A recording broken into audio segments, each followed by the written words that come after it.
Уважаемые коллеги, добрый день.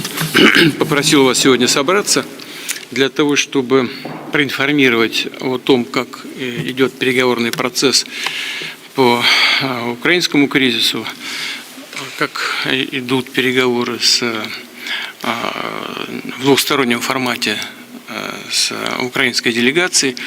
Так или иначе, многие из присутствующих знают, разумеется, в общих чертах, но я расскажу поподробнее. Это первое. И второе, рассказать о том, на каком этапе мы находимся с американской администрацией сегодняшней, которая, как всем хорошо известно, предпринимает, на мой взгляд, достаточно энергичные и искренние усилия для того, чтобы прекратить боевые действия, прекратить кризис и выйти на договоренности, представляющие интерес для всех вовлеченных в этот конфликт сторон, для того, чтобы создать долгосрочные условия мира и между нашими странами, и в Европе, да и в мире в целом, если мы к следующим этапам выйдем на договоренности в области контроля над стратегическими наступательными вооружениями.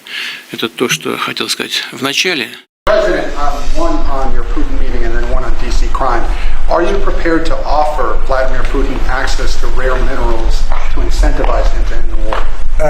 We are going to see what happens with our meeting. We have a big meeting, and it's going to be, I think, very important for Russia, and it's going to be very important for us, and important for us only that we're going to save a lot of lives. Look, we have, we're not paying any money, as you know, to Ukraine. We're supplying equipment. We're being paid 100% plus for that equipment by NATO. And I got NATO up from 2% to 5% of GDP. They now have billions of dollars. NATO is a very rich group of countries, and we make the best military equipment anywhere in the world by far. And they're buying our equipment, and they're paying 100% for the equipment, 100%. In fact, they owe us about $2 billion now. They're going to send a check. Another one was sent recently for $1 billion. So we're not spending any money anymore. Biden gave them $350 billion, got nothing for it. And if you look, and by the way, we also signed a rare earth deal where we get, years of rare earth to get our money back, the money we spent. But what I'm really doing this for is to save thousands of soldiers a week. You have Russian soldiers, you have Ukrainian soldiers, and then you'll have missiles dropped into various cities and towns in Ukraine. And they're losing last week they lost 7,251 people, mostly soldiers, Russian and Ukrainian soldiers.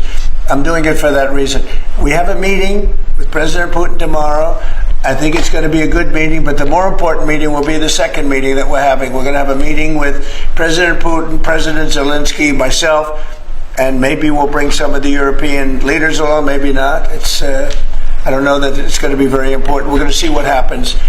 And I think President Putin will make peace. I think President Zelensky will make peace. We'll see if they can get along.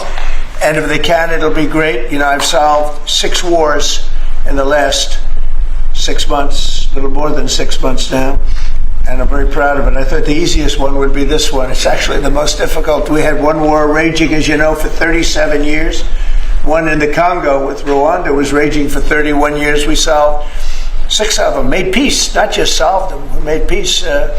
If you look at Pakistan and India, planes were being knocked out of the air. 6 or 7 planes came down.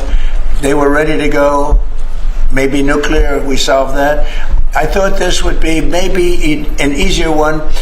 It never made sense, this war. It would have never happened when I was president. If I were president, this war would have never happened. But millions of people have been killed.